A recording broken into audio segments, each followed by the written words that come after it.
Are you sitting there right now using a PC with an overpriced operating system while you eat unhealthy ramen? Well, I apparently have all of the solutions to your life. Go to Vite Ramen right now and get their healthy protein-filled ramen for 10% off with offer code BrokenSilicon. And then go to CDkeyoffer.com to get 25% off all Windows keys and use Die Shrink to get 3% off everything else on the website. And we'll talk about these sponsors more later. But for now, let's just get on with the show.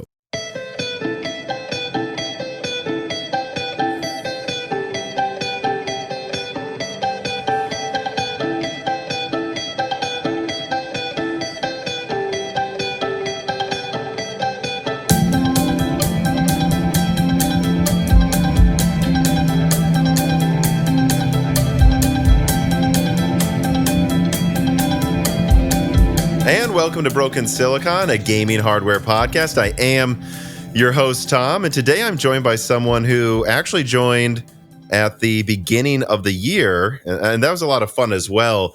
But it really occurred to me that we're kind of in this lull before Zen 5 launches and before RDNA 4, Blackwell, Arrow Lake, Lunar Lake, before a lot of things launch, actually. And the only thing I can really think of to really drill down on is not only the current situation with like Radeon drivers versus Nvidia drivers, and which GPUs to buy right now based on that, but FSR 3.1 came out. And this is one of the first people who tested it extensively. So yeah, please introduce yourself and tell everybody what your YouTube channel's about. Well, hello everyone. I'm Fabio Pisco, the owner of the YouTube channel AncientGameplays. And what I basically do is kind of software and hardware testing. I started more on the hardware side. And after some years, people actually asked me to start testing the AMD drivers since I own an AMD card and I actually run an AMD card, at least one AMD card 24/7.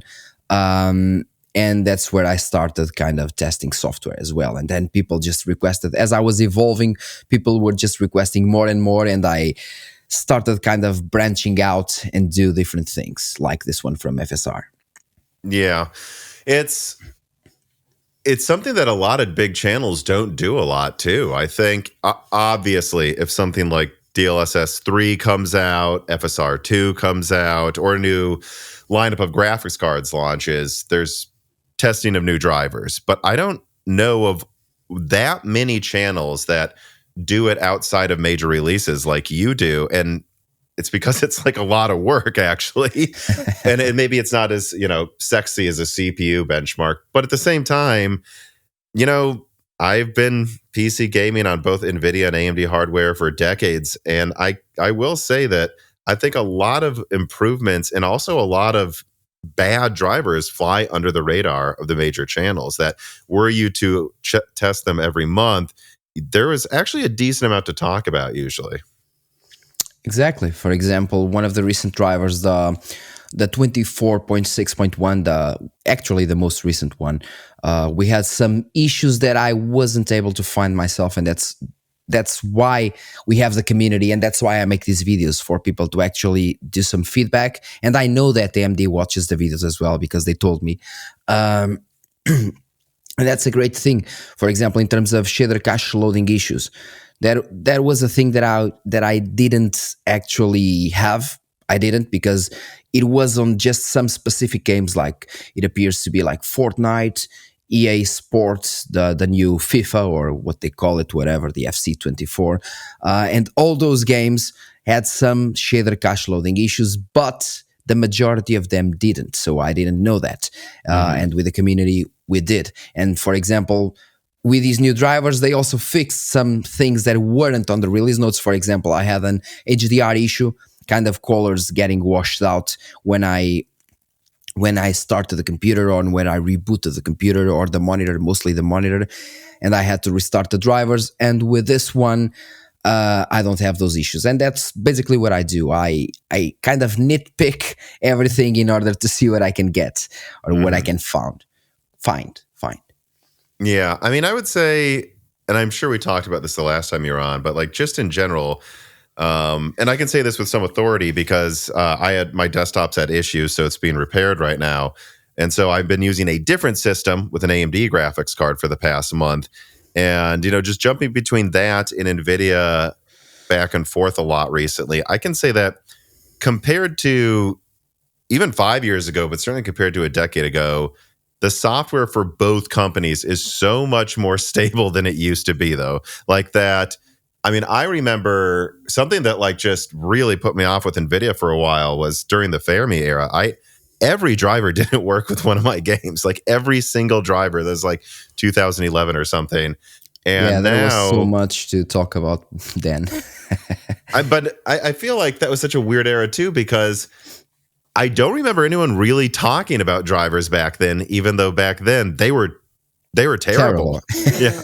And now we talk about them all the time, like there's some big difference. And yet it's never been more stable, at least with Nvidia and AMD, I would say, especially AMD.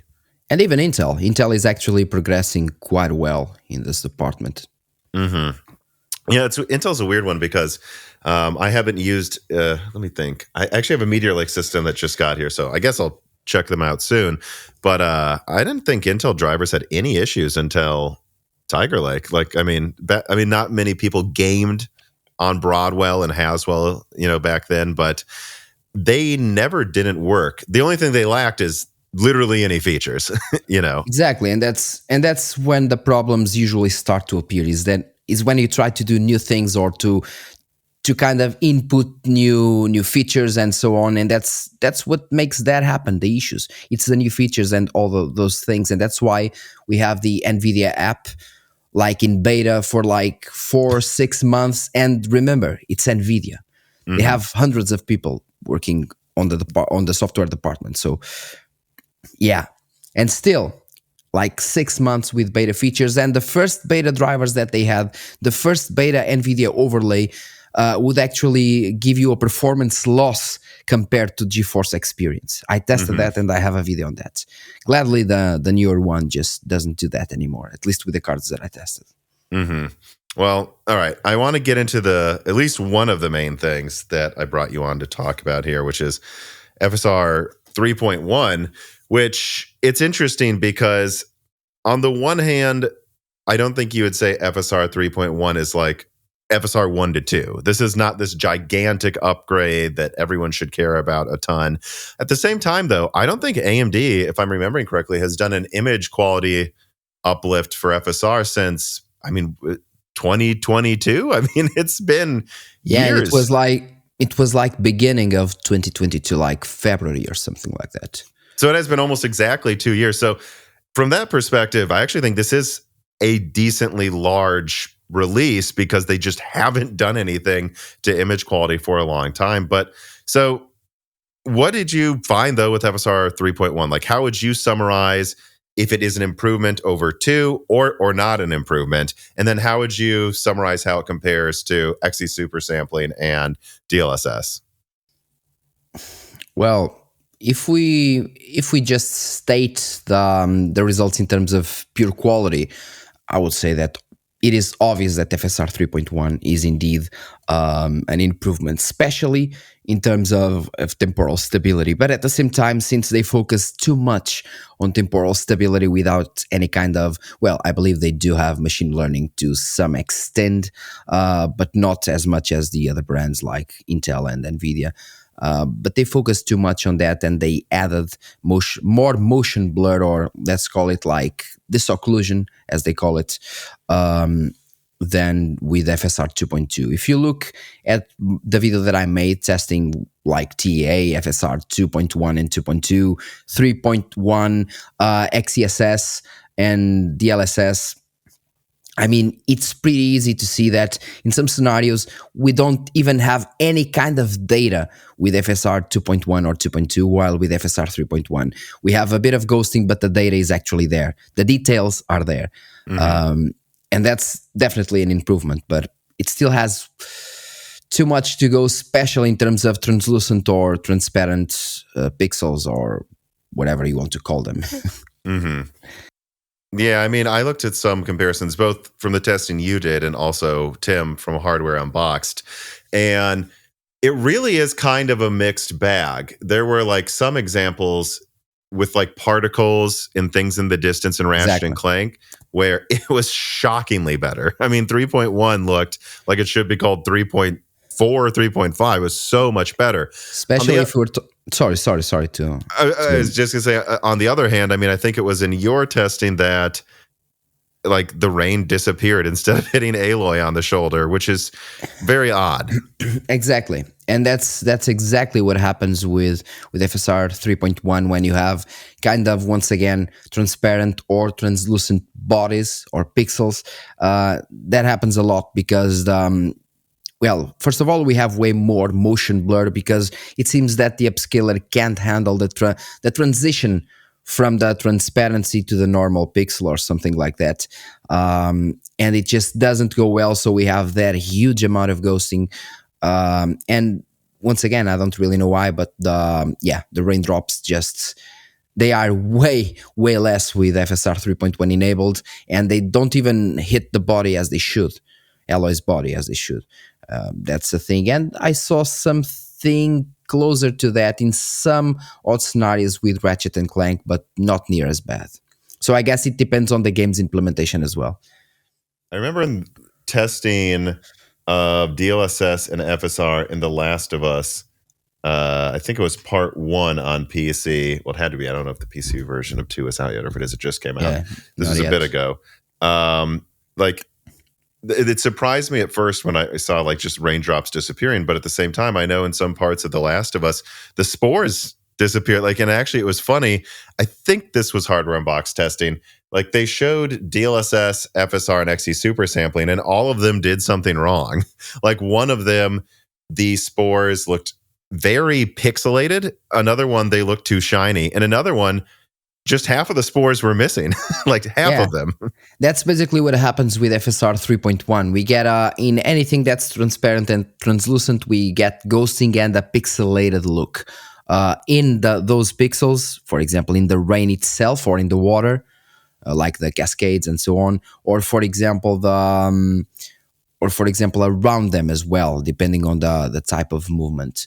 But it's funny that you mentioned that because it happens that in some previous versions of the DLSS, in some games like Spider-Man Remastered, we also had the DLSS actually smoothing out some information. It's like, okay, it's a rough stone here, let's make it flat. Yeah. And that's basically what the DLSS did. And now when I was testing, I was like, there's something wrong here, but I can't really say what is. And I had to like do a print screen, then go back to native, print screen again, watch them side by side, and then I knew. But that happens with all upscalers, actually. Like you said. So you don't think, or I guess I'm curious what you do think about this. It's probably not an inherent problem with FSR 3.1 that's making the rain disappear. It's just something that either, what would it be, Nixus or someone who ported the game to PC needs to solve, or AMD just needs to do a small update to remove it. Actually, I think that was a very prevalent thing with the FSR 3.1 testing that I saw from you, Tech Power Up and Hardware Unboxed, was that a lot of the issues are inconsistent. Like, it's not like in every game stuff disappears. It's not like in every game there's a ghosting issue. To me, it seems like FSR 3.1 was just thrown out, and then the developers probably needed another round of Q&A to make those issues not appear. And once they do, because that's always what I hear from developers, like from Brian Heemskirk to, I'm trying to remember one of the more recent ones that came on, like they always say that people think it's like flipping a switch to add DLSS to a game. It is not. You can flip the switch, but there will always be artifacts if you do, and then they need to put out an update. And that is why some developers don't have FSR or DLSS. They don't want to do 2 rounds of Q&A every month or something. So I'm wondering if you agree with me on that. Do you think this is something that the developers just need to put out a patch, or do you think this is something where there really needs to be an FSR 3.2, or maybe both? I don't know. Yeah, I believe that it's kind of both, because even though they can, if this is a problem that persists with FSR 3.1 score, well, it can be kind of diluted with a Q&A and, well, with better implementations, but it will still be there. So I believe it's kind of both. FSR needs to improve a bit on that, because that has been always the issue with FSR, always. As soon as you look at some water particles, if the water is standing still It is fine. As soon as the water starts moving, you can see the pixelated look around the waves and so on. And that's one of the issues with FSR. AMD kind of improves in one department or two, but they still lack in that department. So I guess it's a thing that, once again, can be improved depending on every game, but also needs to be improved on FSR as well, especially in FSR. Yeah, because the issues seem to be inconsistent. That tells me it can be improved. If it was every game had the same issue, that would tell you maybe FSR 3.1 just has a problem. But besides ghosting, everyone seems to suggest that the ghosting itself may be actually fairly consistent. Yeah. But I guess I want to ask this question flat out here. Do you think, on average here, let me ask you this way. Is there any game where you would go with 2 instead of 3.1 right now? No, I believe not. So 3.1 just overall, though, it is clearly better, though. It just needs improvement. It's not like, is it 3 steps forward, 1 step back, or is it 2 forward, 2 back? It's mostly an improvement, though. Yeah, mostly an improvement. I would say like 3 forward and 1 back. But one, it should be like 4 forward and one back or none back. But they missed that one with the translucent and transparent particles. Yeah, I guess we'll see what happens in the next month. If like AMD puts out an update, and then so does Ratchet and Clank, Horizon, Spider-Man. Everyone just puts out updates to their game, and then in 1 month they're all fixed. Yay, that'd be good. But I would then once again go, AMD, why did you release this before it was ready? You could have just waited 1 month, and then people would. But on that department, I believe that AMD wanted to put this out as soon as they can, maybe because since now we can actually upgrade the versions just by kind of updating the DLLs as well. AMD wants to see how that works as well in the market and with the market. And I always believe that one of the key points where AMD usually doesn't stand as well as Nvidia is talking to developers. Yeah. And with the developer on the side of the talk right now, because they don't need them to do anything basically, because people can just put the DLLs there, and voila, you have 3.2 now. It's much better for them because, once again, everything that they have to do with the developers takes more time than with Nvidia. Look, for example, at Anti-Lag 2. Just to implement Anti-Lag 2 in one game, it took them like months and months and months. While with Anti-Lag Plus, since they didn't need the developers to do anything, just on the driver's side, they were kind of adding like 2, 3, 4 games each driver release. And I believe this is one of the best things that they did with FSR 3.1. Once again, DLL. Yeah, that really does seem to be actually the biggest thing about FSR 3.1 is that it's going to make it far, far easier for developers to upgrade versions and for AMD to allow people to do it on their own. And then also because, AMD frame generation is now just so easily swapped in and out of games and can work with everything. It really feels like FSR 3.1, the biggest thing it's doing is laying the groundwork for future upgrades to be faster. So that's probably why they rushed this out then, actually, is they know that as soon as possible, they just need to make it easy for people to get to the next versions as well.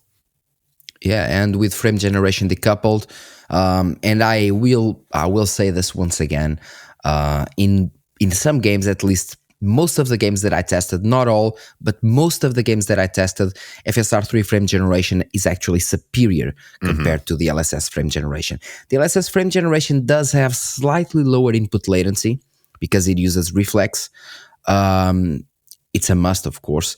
But in terms of artifacts, for example, when testing with Starfield, I saw a lot more artifacts with Nvidia's DLSS frame generation compared to the FSR 3.1 and some other games that I tested. So, I mean, I guess it's a trade-off. In some scenarios, it is better, but once again, it is free. And now with you being able to use frame generation with native resolution, DLSS, XeSS, I believe that AMD and I will speak personally to some people of AMD in a bit of time. I guess I'll find them at Gamescom I'll be there this year in Germany. And that's exactly, if they ask me something about that, the first thing that I will tell them is just ditch out most of your features immediately. Just stop funding them, not a single minute more to them, and start working on FSR upscaling and frame generation. Improve these two, make them your golden chicken or something like that. I mean, just improve those two, maybe some, or bring something new regarding that same thing, the upscaling and so on. And people will like it much more because nobody cares about Radeon Boost. And those features that nobody cares, for example, just focus on the ones that people actually use. Radeon Chill, for example, and some like those. Yeah, they really need to give more focus to Radeon Chill. I use it all the time on my AMD systems, and it continues to blow my mind. No one talks about it. It's crazy. Yeah, Radeon Chill is so much better than any frame limiter that you have here. I mean, you just go there, you just use Chill as a frame limiter, and it will give you just a very, very smooth frame pacing because it uses the same thing as Radeon Anti-Lag, but just to lock the FPS numbers. It's exactly the same technology, which is great. Yeah, I wonder, like, why AMD doesn't push this narrative more with Radeon Chill, like. Especially when you talk about efficiency, which in this generation, I mean, in RDNA 2, you'd say AMD was actually usually more efficient than Nvidia. This generation, Nvidia is more efficient than AMD usually. But if you were to turn Radeon Chill on, all of a sudden AMD might be more efficient. I don't know why they don't push that narrative more. Or like I think if AMD was really smart, like this whole Radeon Boost thing, I think it needs a new name. I don't know what I would call it. Like maybe even just the best experience button, something like that. Yeah, but it needs a new name. Force it to be used. Force Chill to be used. Force everything to be used, and then ask reviewers to benchmark that. And you could even say, hey, look, you're putting frame generation on some charts. Why can't you, for your power consumption test, do one test with Radeon Chill and prove that we actually aren't that inefficient? I mean, in terms of Radeon Boost, the only name that I can come up with is death. I mean, it shouldn't even be alive anymore.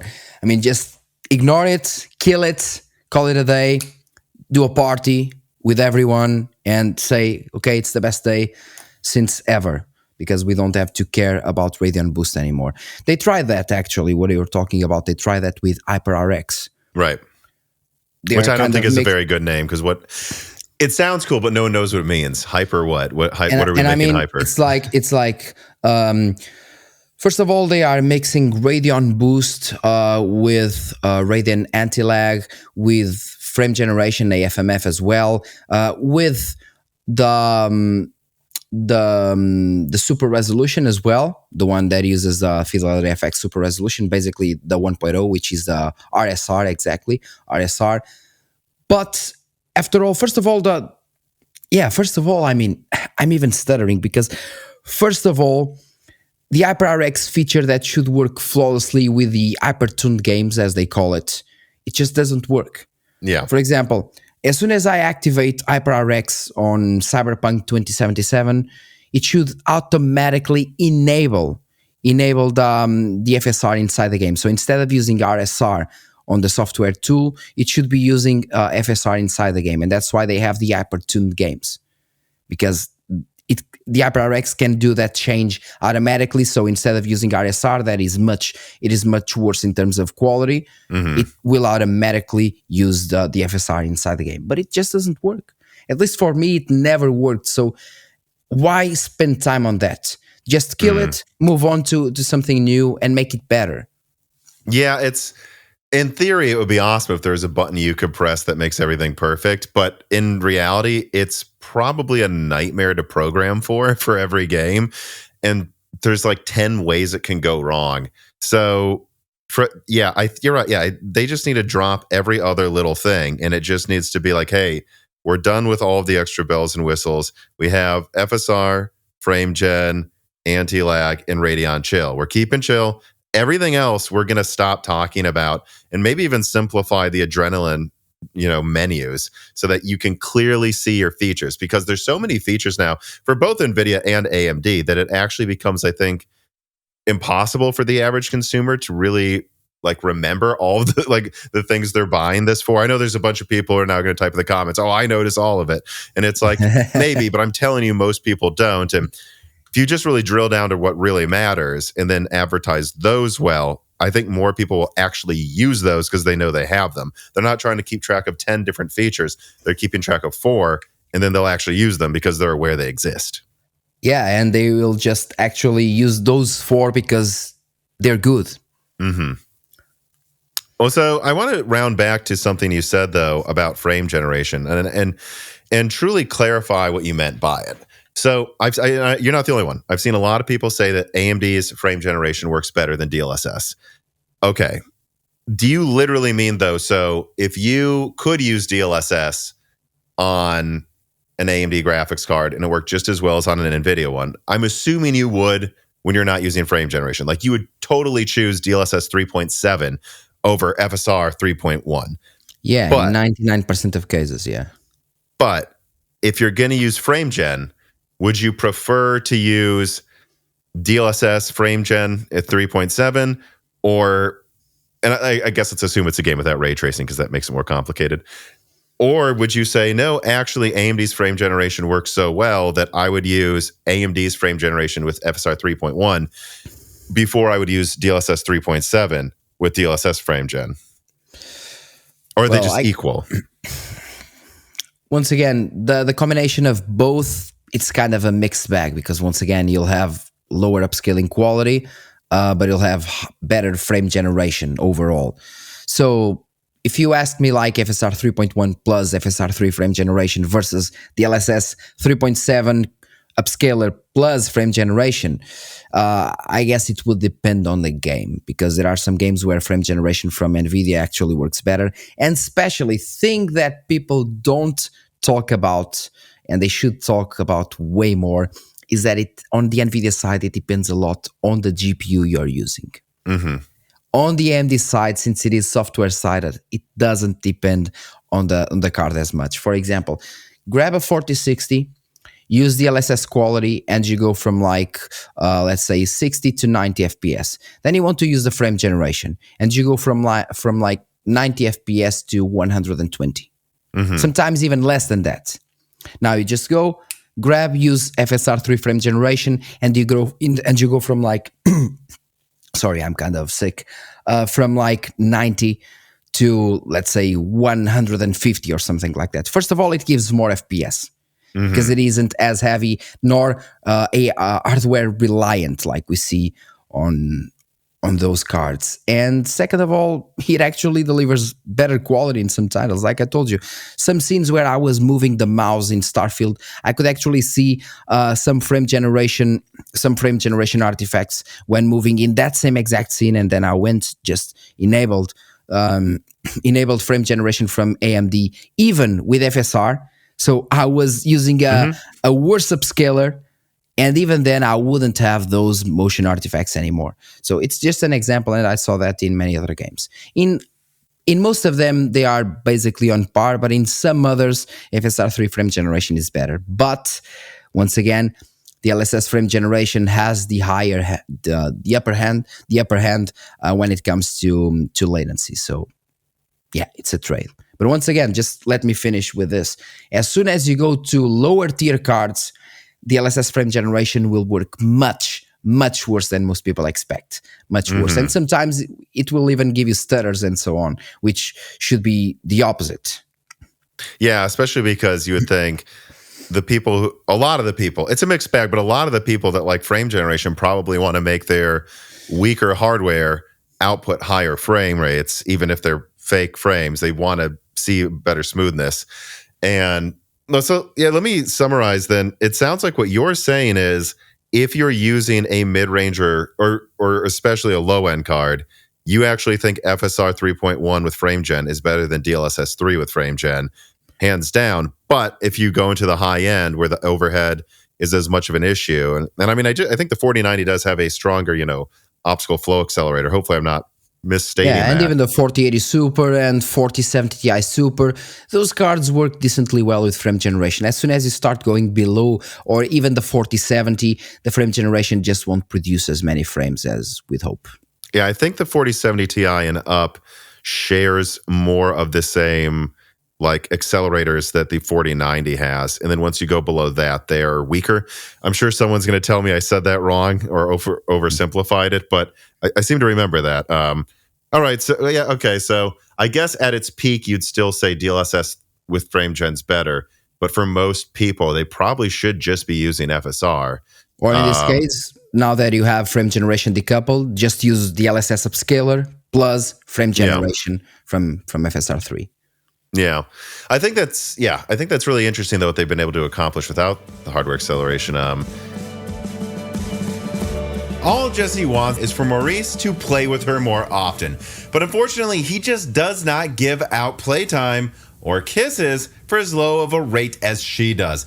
And I think she's just going to have to deal with that. But do you know what you don't have to deal with? Paying too much for Microsoft software if you go to CDkeyoffer.com. This piece of content is sponsored by CDkeyoffer.com and their back to school sale. Whether it's Microsoft operating systems, Office products, or even many of the latest games, CDkeyoffer.com provides PC gamers with a product this community deserves. Amongst endlessly elevating component costs, fair pricing on Microsoft keys is one thing that we at least should get, I think. And you know, the Moore's Law is Dead team has been working with CDkeyoffer.com for a very long time. And that's because they're good to me, good to Dan, good to about a dozen family members of friends of mine that have used their services. And they've been really, really good, most importantly, to the Moore's Law is Dead community. So support this channel by using offer code BrokenSilicon to save 25% off Microsoft software, or you can also use Die Shrink to save 3% off everything else on the website like games. Using either of those codes really helps the channel a ton, and it helps save you money. So use those codes Broken Silicon and Die Shrink at CDkeyoffer.com today.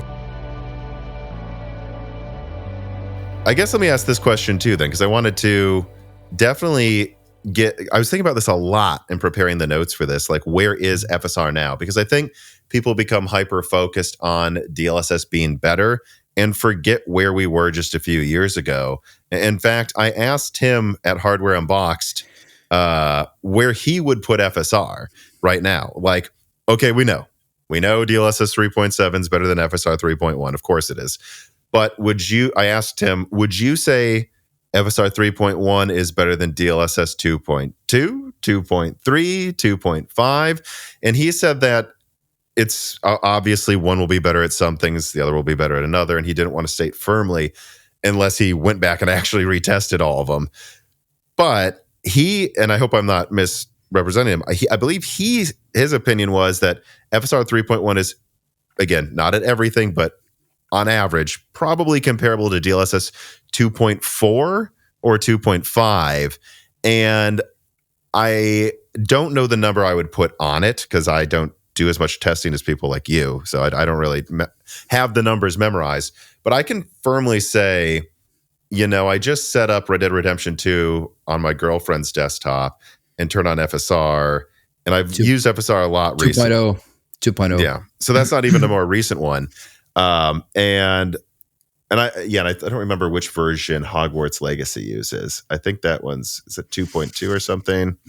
Or 2.1 or 2.2, definitely. Yeah. But it's interesting to look at a lot of the most recent versions, I would say clearly are better than even DLSS 2 to my memory. Because I've been using NVIDIA. Yeah, I've been using NVIDIA mostly, I'd say, since 21. But in the past month, I've been mostly using AMD. And I can say that I don't remember liking DLSS a lot until the end of 2021. Like, I would still use it occasionally before that, but it wasn't until the end of 2021 where I was like, I'm probably turning it on by default now. And it wasn't until about a year ago where I say, you got to turn it on. I mean, it's just free performance at this point. It really does look good. I think FSR is where DLSS was in 21 or 22, which is 2-3 years behind NVIDIA, you might say. But I do think that's worth pointing out because I think all too often people remember DLSS 2 as being amazing. Even initial DLSS 2 wasn't great. And I actually love quoting this. The initial review for FSR 2.0 at Tech Power Up, they said AMD has achieved the unthinkable. they have matched DLSS 2.3. So I still think it's worth pointing out that, like, at this point, maybe AMD hasn't caught up to Nvidia, but they are probably at the point where it's worth turning on in 4K 99% of the time for extra frames. Sure. Okay, you say that, but there's so many people in the comments that seem to be missing that. A few years ago, people said DLSS you should always turn on. FSR is at where Nvidia was 3 years ago, and you shouldn't forget that. So I just talked for a long time there when I was supposed to be asking you a question. I do that sometimes, but my point is, would you agree that FSR should be turned on and regarded the same way DLSS was a few years ago, which was regarded well? And just specifically, what version of DLSS do you think FSR 3.1 is on average about as good as? 2.3, 2.5, what? Yeah, basically FSR 3.1 may be comparable with the first versions like the DLSS 3.01 or something like that, the first ones before the 3.4, 3.5, I believe. 3.4, I believe it existed, but 3.4, 3.5, they were actually pretty good. And now with the 3.7, they still have some issues here and there with some ghosting here and there. Obviously, it's upscaling. It will never going to be perfect, but at the same time, unless you're looking at those fine details, you just won't notice it. And first of all, with FSR 3.1, what annoys me the most is those fine details. Because just fix the water issues, for example, the water and the raindrop issues, and I would be using FSR 3.0 without a single issue. Those, for now, are the main things that actually annoy me, and that's why I use XeSS, because in those, and it's not just water, because every time you're working with a translucent pixel or attack, let's say for example in Ratchet and Clank, when Ratchet is attacking, is like moving the X, and you see that blue line after the hammer, not the X, the hammer moves, and that blue line with FSR 3.1 looks pixelated, while with XeSS and DLSS looks smooth, well, as it should. And that thing annoys me. But if you're not looking at those details, FSR 3.1 is perfectly usable, and especially, and now answering your question, FSR 3.1 for 4K quality mode, definitely a must. Even 4K balanced, you're completely fine. It is when you're going to lower resolutions that FSR usually lost by a lot, and now with more temporal stability, even upscaling from 720p is not that bad anymore as it was. And I believe that's why they focused on the temporal stability, to make lower resolution upscaling be better overall. Yeah, because I would definitely say that's one place where AMD has been behind. You know, I have a 2060 laptop that I don't really use anymore because it's basically falling apart. But when I did use it, I would, in 1080p, even turn on DLSS at the highest quality mode, and it was totally doable. And yes, it might look better at native, but I'm on a laptop. I just want this thing to run my games while I'm traveling, you know? Yeah, and you're upscaling from 720p. And I think, you know, a lot of people really want upscaling more so for like a 4060, not a $2,000 4090, because the 4090 can run everything. These aren't the people that really need upscaling. And that's probably why, that's what AMD has been behind in before, and that's probably why they focused so hard on that with 3.1 now, is because they're tired of seeing every analysis go, never use this below 4K or something. Yeah, and now, for example, even using at 1440p, because I run mainly a 1440p monitor, 1440p ultra-wide, and even upscaling from 960p, which is basically the 1440p quality mode, it is basically perfect. Once again, besides those things with the translucent and transparency or transparent objects, I mean, it's basically perfect. So if they could improve on that, if they can do that actually with 3.2 or 3.3, it would be a massive win for gamers overall. Nicholas Terrar writes in and says, I watched some comparisons of FSR 3.1 and DLSS, and in most cases, the conclusion seemed to be that FSR is not as good as DLSS. However, also in most of those videos, they would point out that the differences between the technologies are becoming so small that you actually do now have to zoom in and slow down the video to see them. is paying a premium for DLSS really justified at this point? Because I even use it on my Steam Deck right now, and I think it's okay to use to up frame rates at that low resolution of 800p. Yeah, so, and I noticed that in the Hardware Unboxed review. I believe Tim's, analysis of FSR 3.1, I believe Tim basically said that, before he would have said XeSS is almost always better than FSR, but now there's a lot of games where I think he said, especially with like the Grass and Horizon XE super sampling on an equivalent frame rate mode to what you would get the boost of with FSR, looks terrible, and that AMD has pretty much managed to match XE super sampling quality. Not always. Some games you'll use Super XE. Yeah, but some let me games stop you. Let me stop you there. Sorry, because I actually made a comment on that video. Because I don't think that makes any sense. If you're testing quality, you're testing quality, or not. You're not testing performance. First of all, because XeSS is made to be used with Intel Arc GPUs. They made it free because they wanted to get their brand known. Let's call it that.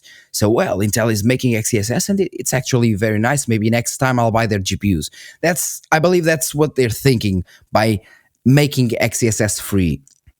But testing XeSS in an entirely different amount of pixels to upscale from makes no sense, because they were basically testing, let's say, DLSS and FSR upscaling from, I believe, from 1440p to 4K. Yes, it was 4K quality. And with XeSS, they were basically upscaling from 1080p to 4K, which is a which is a massive difference pixel-wise. And I know that for sure, because once again, I watched the video. I wouldn't even comment if I didn't watch the video. That would be dumb. No, I know. So, I'm of two minds about that. On the one hand, yes, I know it's meant for Arc. Arc would get a bigger boost. That would make it directly comparable. But at the same time, I think there's no way around it, though, that that 99% of the people using XE super sampling aren't using it on Arc. Well, unless you can count integrated graphics, and I don't know what the ratio would be. So the comparison, therefore, and the strongest Arc graphics card out there right now is, I don't know, around a 6700 in performance or 7600 in performance. I think it's probably weaker than the 7600 actually. But so shouldn't you be? The way I would think of it is you would use XE super sampling on AMD to get that, 30-40% boost with higher image quality. But then if you wanted to get a 50% boost, you would use FSR. And so it's hard to say but 40% might be enough for you. Yeah, but you now need to have, or to take in consideration that you now have the decoupled frame generation. So imagine that you have, for example, and I know this for a fact because this is my exact scenario. Imagine that you have, let's say, a 160 hertz monitor. Mm-hmm. You just go there, you enable VSync in order to kind of, not let the frame generation push more frames than your monitor's refresh rate, of course. And you just you use XeSS Ultra Quality, which is now the quality mode. They changed that in order to look cooler. But you select the Ultra Quality mode, which is still 67% of your base resolution, which is the quality mode with FSR and DLSS. You enable those. You have, let's say, instead of 100 FPS, you have like 85. Mm-hmm. But at the same time, you enable FSR 3 frame generation, and you're still hitting the 160 FPS for your 160 Hz monitor. And you're still running to those 160 FPS while getting a better quality of upscaling. So, overall, same frames, better quality. You know what I mean? Yeah, I do have to say, though, that me personally, I would be doing, and this is the decision I made when I tested my 4090 and Hogwarts Legacy. I was actually impressed how DLSS 3 looked. I was like, oh, this doesn't look like complete junk. Of course, I was in one of the early areas, so there wasn't a lot going on. It was probably an ideal scene for frame gen to not look bad. Having said that, though, now this is a 4090, so it's an extreme example. I went, I would rather, instead of getting to 120 frames per second in 4K by using DLSS at the highest quality with frame gen, I'd rather just do DLSS with balanced and no frame gen, so the input lag is even lower, because I think that looked about the same anyways, and now there's never any artifacts. So that's what I would suggest, though, is FSR clearly, though, seems to outperform on AMD and Nvidia hardware Xe super sampling if you don't want to use frame gen, though. And so there's no way to do it. Yeah. And there's no way to do really an apples to apples comparison unless Intel ever makes a card stronger, than a 3070, which is kind of a big if at this. Well, they probably will eventually, even if it's integrated. But I mean, well, let me go back to the question though that Nicholas asked, which is, how important do you think that the DLSS advantage is right now? If it seems like you say this, Hardware Unboxed says this, I think Tech Power Up said it too. I think everyone I've seen testing it said this. Yes, DLSS is clearly better. Yes, there's a couple times where it seems to be noticeable. But if you're playing the game, you really can't tell anymore. How much more do you think it's worth? I mean, it's worth pointing out that you said, a few minutes ago that FSR seems to be where DLSS 3 was. So they're not even a full gen behind, in your opinion, at least in higher resolutions, maybe still in lower res. I don't know. How much more do you think DLSS is really worth? Because I think a lot of people, it's worth paying an extra $50 or $100. Well, once again, it depends. It depends on what you want. It depends the money you have. It depends the card that you want to buy. If you're buying a mid-tier card, definitely not worth it. Just get a stronger AMD GPU and just use FSR or XeSS with frame generation. If you're going for the high tier or the enthusiast level, of course, just pay that extra and get the DLSS, because it has indeed the better upscaling, and you'll most likely have more features in the future, like ray reconstruction and so on. And that's another thing that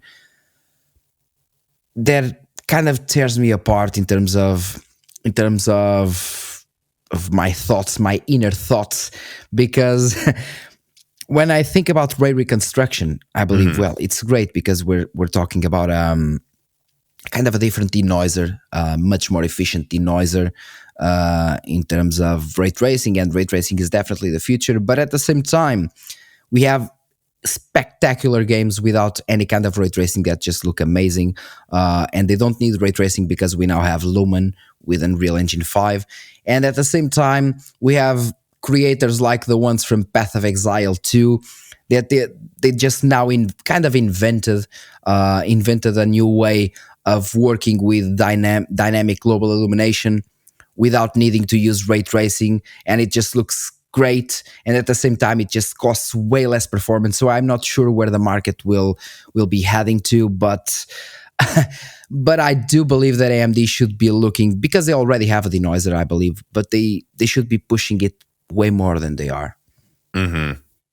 Shredbird and Beefish write in. I combined their questions. He says, "Hey Fabio, how much do you think AMD's lack of an AI or machine learning temporal upscaler hurts the Radeon brand? Do you think if RDNA 3 had launched with one, it would have been a more successful generation? Additionally, what do you think Radeon needs to achieve for people to stop seeing their features as inferior to Nvidia?" And as usual, I just want to jump in here and say, as someone who's used Radeon for the past month, I cannot overstate how much better the Adrenaline software works and how much easier it is to use than the GeForce experience. Like it's not even comparable. It's more stable, faster, boots up quicker, easier to find things in the menu. Again, Radeon Chill is a feature NVIDIA doesn't even have. Stuff like that I think people really are sleeping on it. So really, how I kind of want to turn this question into is not only how much do you think would it have helped RDNA 3, but how much of it do you think is perception versus AMD really does need a machine learning update to FSR to get some marketing attention? I believe it's not about marketing attention, but it's just more about the overall quality, really, the overall quality. And definitely having AI and machine learning would make the overall quality of the upscaler much better. But at the same time, if it did in fact release with RDNA 3, would it be good? Because it's not just about the release, because they could actually release it and it could actually have machine learning, but it could suck. And that maybe would make it even worse. So I wonder what you think about this question, though, adding on to it. because I think what we're seeing right now is with FSR, when FSR 2 came out, it seemed like AMD had caught up to DLSS, but DLSS was in so many more games. And then a year ago, DLSS 3.5 is just way better than FSR was. But now AMD is getting close again. The problem I think AMD keeps having is sometimes they get close, like when they released FSR 2, like now when they released FSR 3.1. But then even if they're close, it is still not as good. And people just read the review, bottom line, still not as good. And they go, well, then I want to pay extra. What do you think AMD has to do to overcome that? Because I don't know if he'll ever, there's just this like perception, I think, that it's worse and a lot worse when it's sometimes close. Not always. I think they were quite behind a year ago. But I wonder, like, do you think they need to firmly beat DLSS for a certain amount of time? Or like, what do you think the AMD brand needs to do to really shake this idea that their features are worse? Because I think in many ways they're just as good if you compare all the other things you can get with the Adrenalin software. Well, first of all, the mind share is a really, really tough thing to change. It's like you see with Samsung. The Apple brand, they just go there and okay, I'm using an Apple, an iPhone, whatever, and I just want this. The thing is that most people just don't buy that because of what they really need. They buy that out of status. Mm-hmm. They want to have status. And most people do the same with NVIDIA cards. Mm-hmm. Oh, look, I have an NVIDIA card. Well, great. What do you do with it? Well, I play Minecraft and I watch League of Legends streaming on YouTube. You know what I mean? Most of people just do that, and that's fine. That's fine. But the wrong thing there is that most of those people, or the vast majority of the people that have that, are the people that will complain about FSR and AMD and so on. Mm-hmm. And I can tell them, well, but I have a way stronger AMD card than you have an NVIDIA one. And then they will go, oh, but FSR sucks. NVIDIA consumes a lot of power. NVIDIA, you see, they will always just try to downplay AMD, even if AMD does something good. Mm-hmm. The real tech fans will kind of think with their brains and not their hearts. That's the difference in between a fan and a fanboy, to me at least. When you say the word status, I think it's funny to think that AMD launching 16 cores before Intel did to consumers, and then 3D stacking Vcache, those were two things that people could point to and go, you know, they're like, oh, I have an Intel i9. And then someone would go, yeah, well, I have 16 cores, loser. Intel doesn't even. And I think that probably did a lot for Ryzen's mind share. A lot more than people realize is that they gave you things you could make fun of the other side for. Your amount of cores. Hey, I'm 3D stacking. I'm using the 5800X 3D. I'm part of the future. You're still using, whatever it was at that. You're still using 10 nanometer. I've got 7 nanometer, and it's, I think those sorts of things did wonders. I don't know what that would be for Radeon, because I don't see them being ahead of NVIDIA node again, because NVIDIA just has so much money. They're going to buy the newest node, and they're probably going to buy the latest GDDR7 or 6, 6X, 7, 8, whatever the newest one is at the time.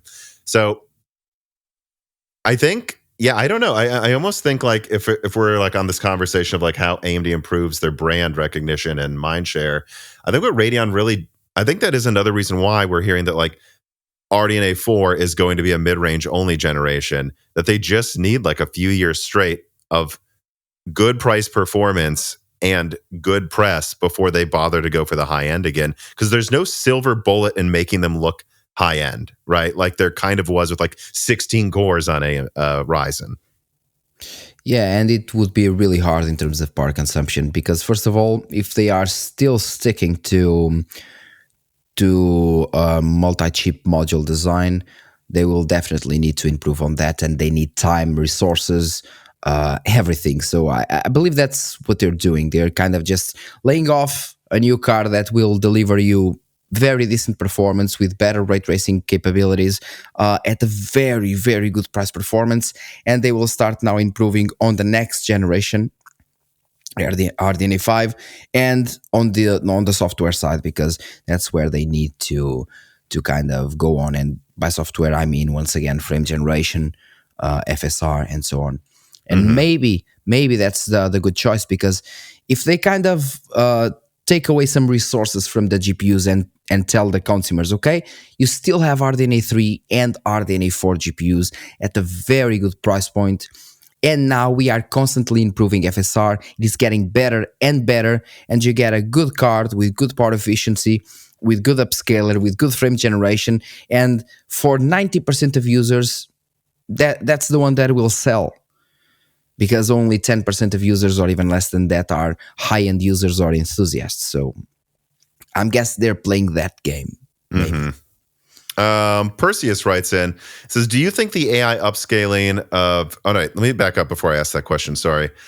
How important do you think it is, though, for FSR 4 to be ready for RDNA 4's launch? Because I think when we see what Sony's working on with the PlayStation 5 Pro, that leak this channel put out with PSSR, clearly showing it uses the 300 tops, I guess, in the PS5 Pro's graphics portion, that this is clearly on the way in some form. Like, do you think AMD needs to have a hardware accelerated, vastly improved image quality FSR 4 ready for the launch of RDNA 4, or you don't think it's that important that they could tease it, launch RDNA 4, and it's good enough right now? Let me put it this way. Would it be great? Yes, definitely. Will it happen? Hardly. First of all, you still don't think it's ready yet, then? You don't think it's really ready? I don't think.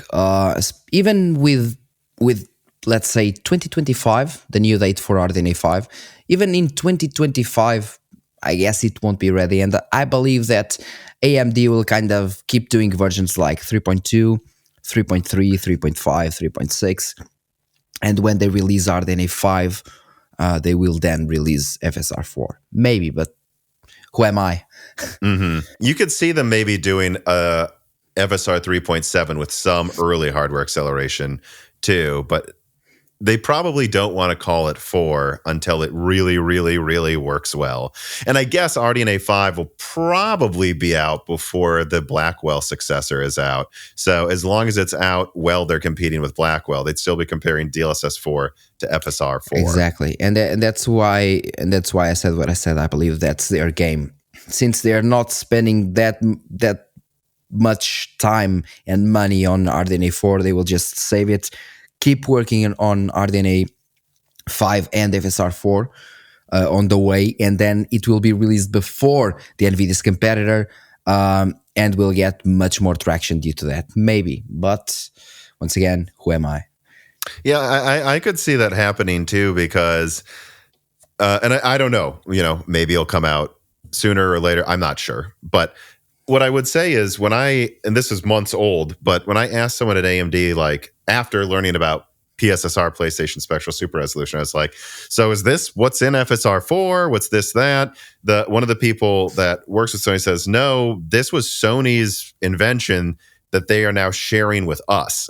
So that tells you that it's not a situation, I don't believe, at least from what I've heard, that FSR 4 was being worked on, and then Sony was like, we want that too. It's actually that Sony made PlayStation Spectral Super Resolution on their own, probably because they have the money or are willing to spend the money to make it, and AMD isn't right now, and they're just sending that to AMD. So I would say PSSR leaking before FSR 4 should give us a pretty good indication that Sony's ahead of AMD in developing this. Otherwise, I feel like we would have seen it on Radeon already. Yeah, you might be right about that, actually, that it's just a matter of funding, and that's why it won't be ready for RDNA 4, possibly. I don't know, for sure or not. Yeah, I believe so, because although AMD is a big company nowadays, the Radeon department is still quite small compared to the CPU one, to the Ryzen one. So I believe that's the case, actually, yeah. And if we... Sorry, go on. Go on. Oh, no, I was just going to go to the next question here, which is, just in general, though, what do you think about PSSR? I mean, it was really interesting, I think, when I put that information out there, that apparently the PlayStation 5 Pro is going to have their own upscaling solution that does use machine learning, that they think it's clearly better than FSR 2. Granted, we'll need to see third-party reviews to be sure. But what do you think about this idea that, like, now even Sony is trying to make their own bespoke upscaler? Yeah, it seems nice to me, because sooner or later, what we're going to see, in my opinion, is that they will both merge. and PlayStation is just, or the PlayStation department is just throwing the code at AMD and telling them, well, this is ours, improve yours. Because once again, it will be good for both of them, because as soon as people start using upscaling and frame generation on consoles, what will happen is that maybe people will consider more consoles nowadays than they are doing right now, because why get a console because I can get a computer?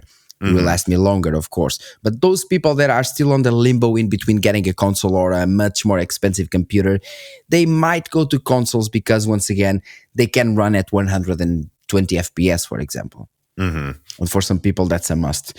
And having that on a console, well, can kind of sell the console. And with Sony doing this, since they're working with AMD GPUs, and they'll be working with AMD GPUs in the future as well, if AMD improves their own upscaler as well, and then they can come back to Sony and tell them, well, we improved it, test this and see if it is better. And if it is better, Sony will upgrade their own as well, to the point where both will kind of unite and be just one.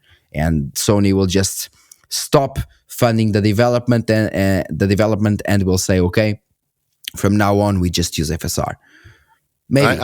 I actually think that Sony, unless AMD hits a complete home run eventually that puts PSSR to shame, I think that'll be years from now, though, of course.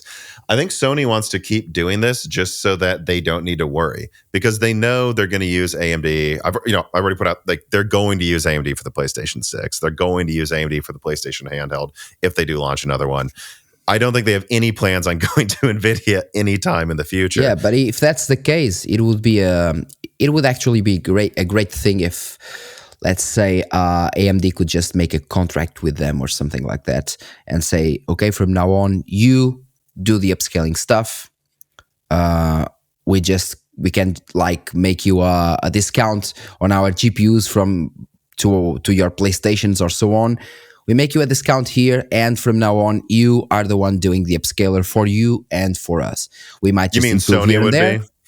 Yeah, we would just improve your upscaler here and there, and we would just put it like FSR on the computer side. And I mean, that could be a thing, because they would not spend that much time doing that, and they could actually improve on other departments. Because sometimes it is not just about the money, it is about the time as well. And maybe with that time available, they could actually focus on other things where they can compete, or for the first time in years, maybe be better than Nvidia. Yeah, I could see that happening, because what I was about to say actually is I think Sony's not going to want to stop doing this for a long time, because I think Sony saw DLSS and they were like, I don't know, that looks cool, but that was years ago.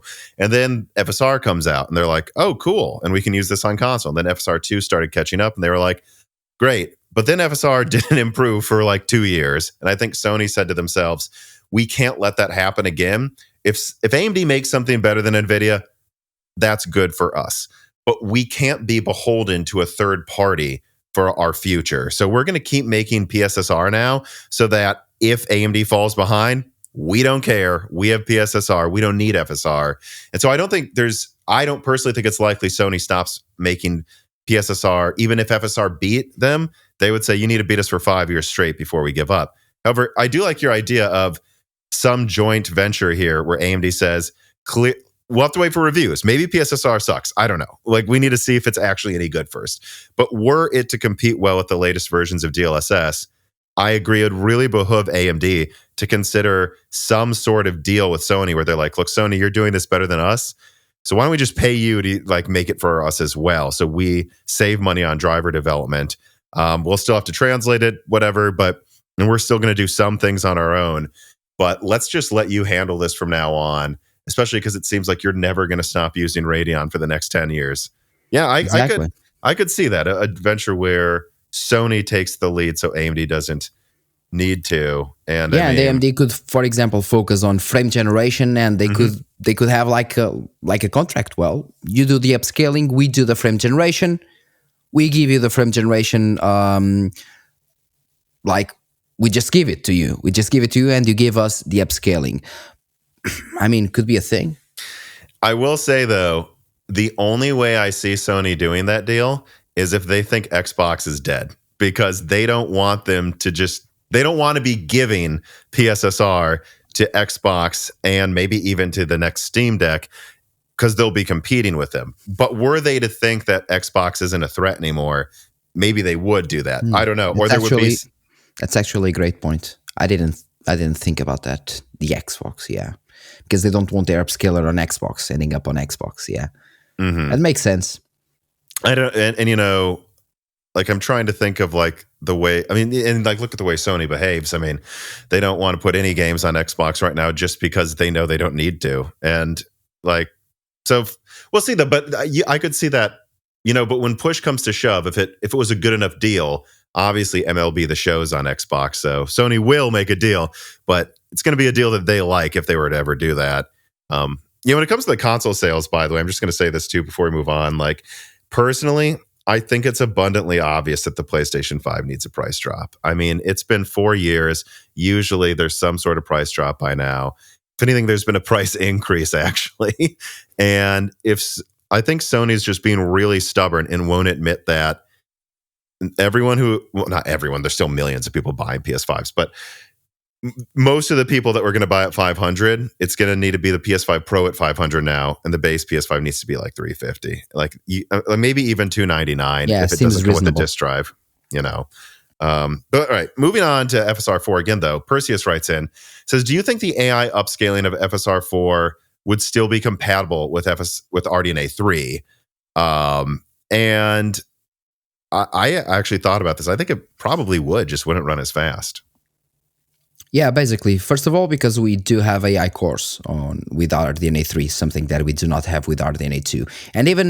And knowing AMD as I do, even if we weren't really able to run it, they would just do kind of a translation layer like they do with XeSS, with DP4A and the XMX. They would basically make it run better in terms of quality and performance for RDNA 4, let's say, but RDNA 3 cards would run it, and even older cards would run it as well, just not as good.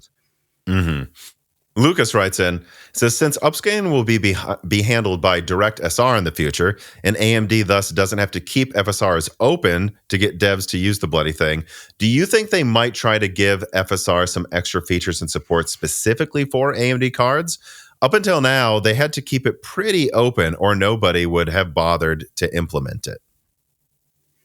That's actually a very good question. And I do believe that AMD should do that, exactly that. So keep the main thing open, but then those special features, like, for example, once again, we're talking before about ray reconstruction, if they do something similar just for AMD cards. Mm-hmm. I actually don't think it needs to be one or the other. I think there's a way for AMD to do this that still makes them look good. Like, all they need to do is make FSR the best it possibly can be on, you know, I don't know, RDNA 4, RDNA 5, and, you know, leverage the machine learning capabilities of these new architectures as hard as you can and add as many features to them as you want. And then they don't need to say, but we're not giving them to anyone else. What you say is, it's still an open standard. So we optimize it for RDNA 4. No, exactly. We're not going to optimize it for Ampere, but then make it very clear. If NVIDIA wants to, they can do it whenever they want. Exactly. And NVIDIA probably won't because they're stubborn. You know, and Intel, who knows how much people they have on their driver team right now still. Yeah, I mean, that's what happened with the FSR 3 frame generation thing. Even today, I actually got a comment saying something like, "Okay, I'm using frame generation, FSR 3 frame generation on my Nvidia card, and when I use the frame generation, instead of getting smoother frame pacing, I actually have a worse frame pacing." And what I said is, okay, frame generation is available to use with any card, but it is not kind of developed to be used with an NVIDIA one. So it's normal that you might have some issues here and there.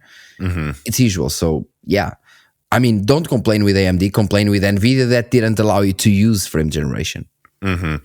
Yeah. And so, I don't think there is a need for AMD to only make features for RDNA 4.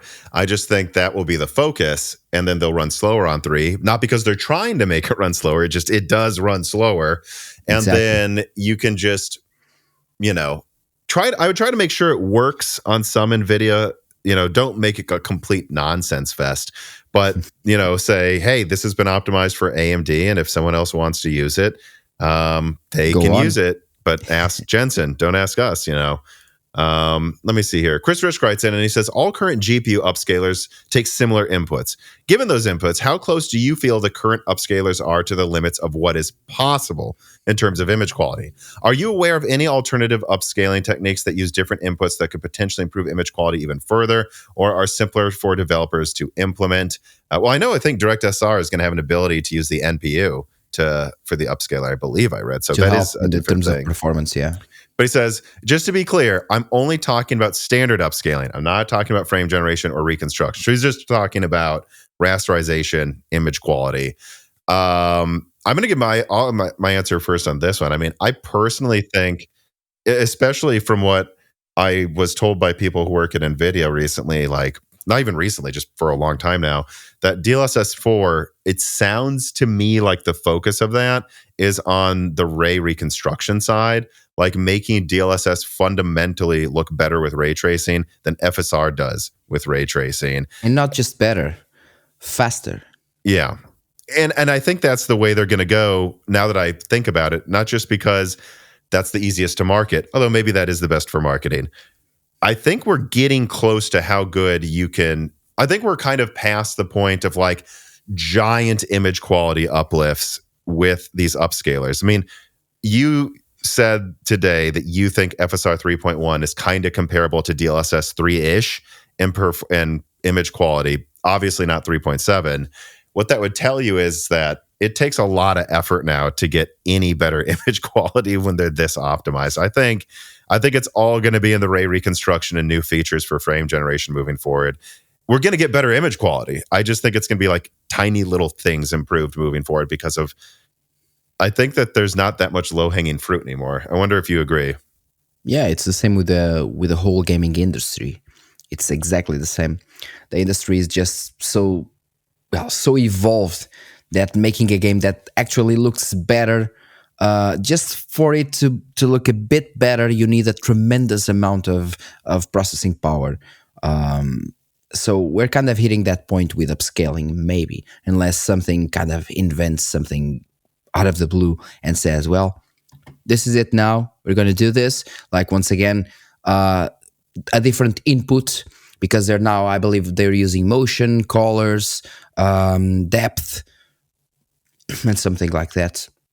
I believe that's also, now we have a different input, something, well, now they're tracking the movement of your mouse to actually do everything, something that sounds stupid but actually works. Unless that happens, I don't see it getting any better anytime soon. Mm-hmm. Or at least not like going from DLSS 1 to DLSS 2. We're not going to get an uplift like that for, I don't think, again. I believe that DLSS 1 was kind of spatial upscaling. Am I wrong? Yeah, well, I'm just talking about like these, or FSR 1 to FSR 2. That was a massive improvement. Yeah, once again, because it was from spatial upscaling to temporal upscaling. Yeah. So I can't think of another way there. And when they all have like similar inputs, that'd be really risky to move away from that, because that makes it easier for developers to add your stuff. So if you went to some new method, I don't even know if it would be worth it, even if it was a little better, because you're not going to get support for years. Exactly, unless it was really, really the thing, and people were like, well, this is insane quality, maybe it even requires less processing power. We need to start using it ASAP. Otherwise, yeah, it would just be a thing that nobody would use because it was too hard to implement. And I could see Nvidia trying to do something like that with, in a few years. They certainly have enough money to try to force that, but it would have to be really good for them to do that. And they would probably want to double check that it's as good as they think it is, because you'd have to make it so good that, and have enough money set aside to basically put it into the games for the developers. Now that it's warming up outside, Jesse couldn't be happier to be jumping around every day in the warmer weather. And you know, it's good for me too. Running around with her, teaching her tricks, that's good for my health as well, not just hers. But all of this gallivanting, well, it takes up time and it pressures me to make my lunches quicker to get moving faster with Jesse every weekend afternoon. And usually quick means less healthy. Well, unless you know about Vite Ramen. This piece of content is brought to you by Vite Ramen. Vite Ramen is a healthy, tasty, and shelf-stable food crafted by an American startup that offers a ton of options for eating healthy, like their classic packages that make it easy to add protein and other ingredients of your choice, and then also their Ramen Go packages that offer a healthy microwavable option for those who truly only have a 15-minute lunch break away from home. And I do need to take a second also to remind everyone that they don't just make ramen. They also have Nano Boost Vitality Powder that I honestly think blows away the health powder competition. I literally drink this any night a broken silicon is recorded extra late instead of coffee.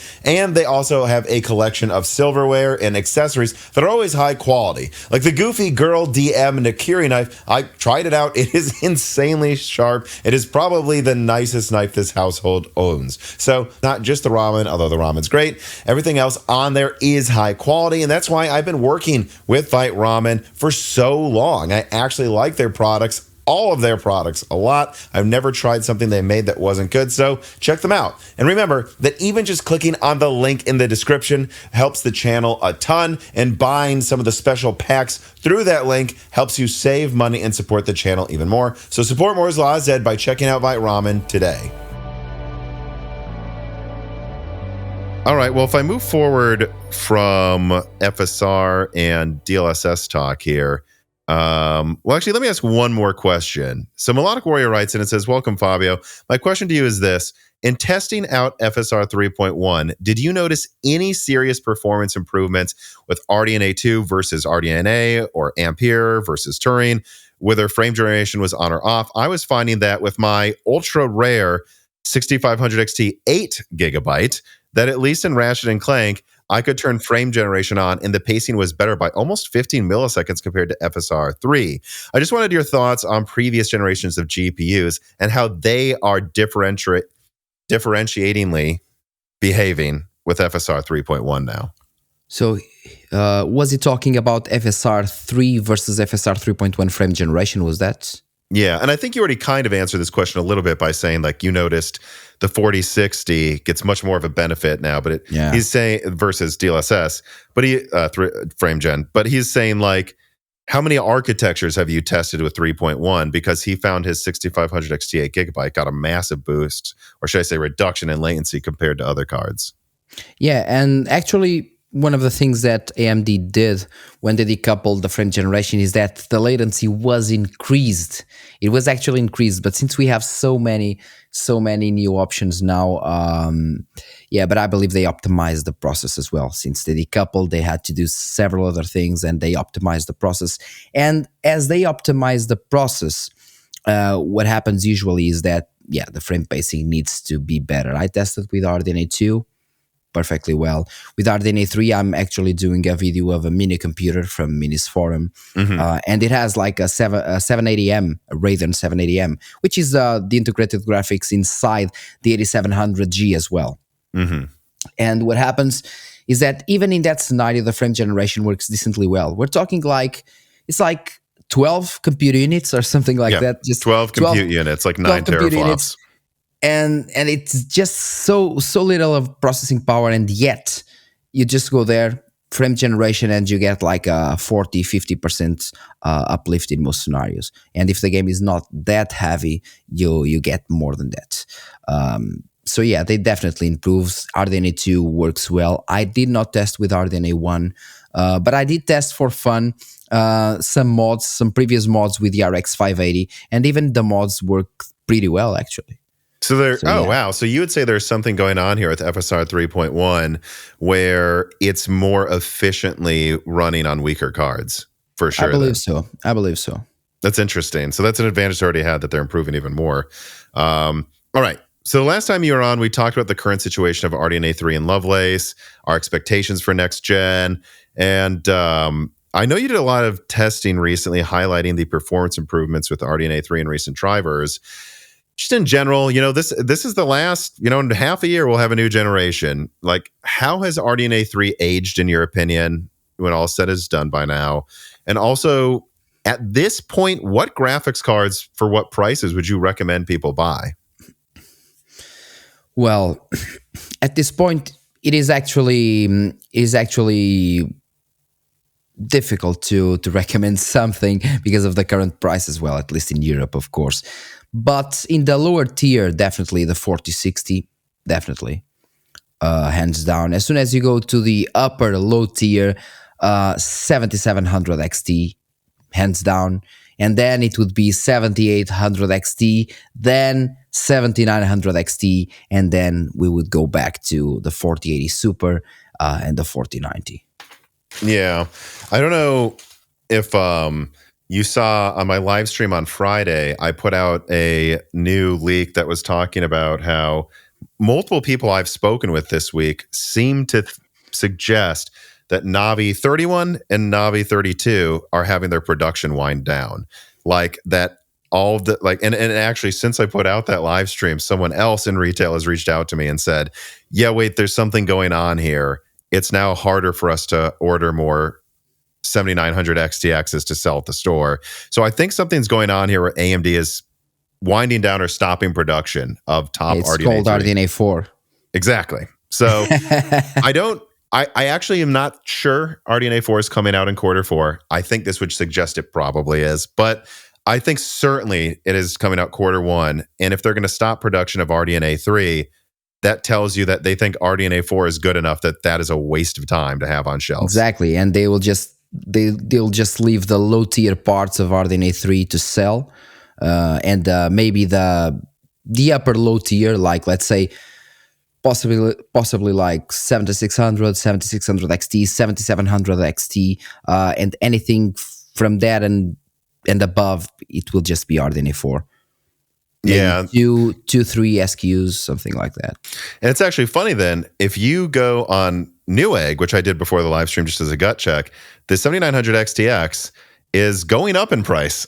Like it seems like there's not a lot of, and a lot of them are sold out, but the 7900 XT is like $650 or something all of a sudden. It's an amazing deal, yeah. And there's a lot of them arriving. I think that would also suggest that AMD is dumping the rest of their supply into a cheaper model right now. And so when you talk about like buying a graphics card right now, it's hard for me to recommend getting a lot of them when the next generation is clearly coming very soon. And also, it's been almost 2 years. I don't think you should be paying MSRP for anything that's 2 years old, like out of principle. It's absolutely silly. But the AMD cards are not at MSRP. They're actually, well. Exactly. Well, the XTX is close, but yeah, you're right, though. Yeah. Like, there's a lot of good deals. I think I saw someone in the comments say they got an open box 7700 XT for like $300, $350. I mean, yeah, that's a crazy deal, but that is where I'm at. I'm like, my GPU shopping advice right now is try not to buy, especially at MSRP, because the new gen's right around the corner. But at the same time, if you need to, look for deals, because I don't think anyone who gets a 7900 XT for $600 is going to regret it. Like, that's a good deal. Yeah, especially for the future, because we're talking about a much wider bus width. You have 20 gigabytes of VRAM. I mean, it's a win-win. For $650, you have better performance or equal performance to the 4070 Ti Super, more VRAM, more bus width, overall more power. And the only scenario where I can actually advise an Nvidia card is where they are exactly at the same price. And that's because, not even because of the DLSS or anything like that, but because of power consumption. Mm-hmm. Yeah, let me, like, because what is some... Occasionally, I can recommend the 4060 if it's cheaper than the competition. So 4060, definitely. Yeah, it's $290. Oh, there's one for $285. $299? Yeah. Yeah, there's the 3060 12 gigabyte for $280 as well. Yeah, I did a video like 3 weeks ago comparing the 7600 XT and 4060. And if we're going to the low tier, the 7600 wins, because once again, it's like $269. But if we go like XT versus the 4060 is just a much better buy. especially because of power draw and features. The price is lower with the 4060, like $30 difference, and at the same time, well, you're not having 16 gigabytes VRAM, but at the same time, you're having like 80 watts less, or sometimes more, 80 watts less of power draw. And you have DLSS, you have frame generation as well, even if it doesn't work as great. But you have things like, once again, ray reconstruction and so on, which in games like, for example, Alan Wake 2 make a huge difference, because ray reconstruction in terms of a denoiser is much more efficient than the usual denoisers in game. Yeah, I have to say, though, I think the biggest argument against the 7600 isn't even the 4060. It's that you can get a 6600 for like $180. Like, and if we're being honest, they're both 8 gigabyte cards. One of them's like 30% stronger, but yeah, it's exactly the same with a 6700 XT. It's like a 30% difference versus the 7700 XT. yeah. So, but I will say, though, don't you think having 16 gigabytes, though, is important? I've actually heard that the 7600 XT is picking up in sales a lot at a lot of retailers that I talk to, because once it gets close to $300, and this is what I was told by 2 people, actually, specifically, it's almost the exact same statement. People are coming into like a Micro Center and saying, my 580 broke. Now that there's a $300 16 gigabyte card, I am buying this. So don't you think that's worth it, though, over the 8 gigabytes of the 4060, if they're close in price? Again, if the 4060 is like a lot cheaper, I can agree. But I feel like, I don't know, I saw some testing out of Hardware Unboxed recently, and it was pretty damning for low VRAM cards. Like, it was showing even in 1080p high settings in a lot of games now. It's a problem. That depends. It actually comes to the settings you use, and especially the amount of bandwidth that you have, because as soon as you have a way lower VRAM capacity, you need to use the RAM way more, and you need to refresh. You need to have the bandwidth to refresh the VRAM as well. And what I tested there in that video was that in games that required a lot of bandwidth, because they use, for example, direct storage, and direct storage is actually becoming a thing that is more and more used in those games, is where the 4060 was suffering quite a lot. And even the 7600, the cards with 8 gigabytes, they were suffering quite a lot, even at 1080p. But any other game that wasn't actually using ray tracing or direct storage, well, they would be completely fine. Even some games at Ultra. That's why I say, sure, but do not pay over $300. Honestly, I don't pay over $290 for an 8 gigabyte card, because you have to understand that this is low end. And I would say that I can't recommend the 4070 or 4070 Super to anyone, because they have 12 gigabytes personally. Like, the testing I've seen suggests that right now there are a lot of games, and I know it's not every game, and right now actually I'm using an 8 gigabyte card, so I know firsthand which games have problems and which ones don't.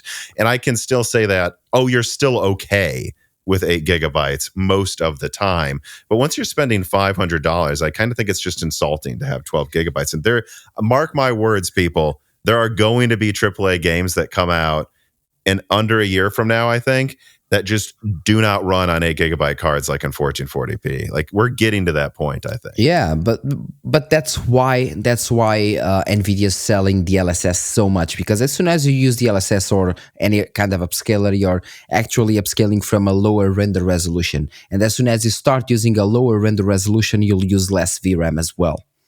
Yeah. And people with the 4070 Super and 4070, they have like 12 gigabytes, okay?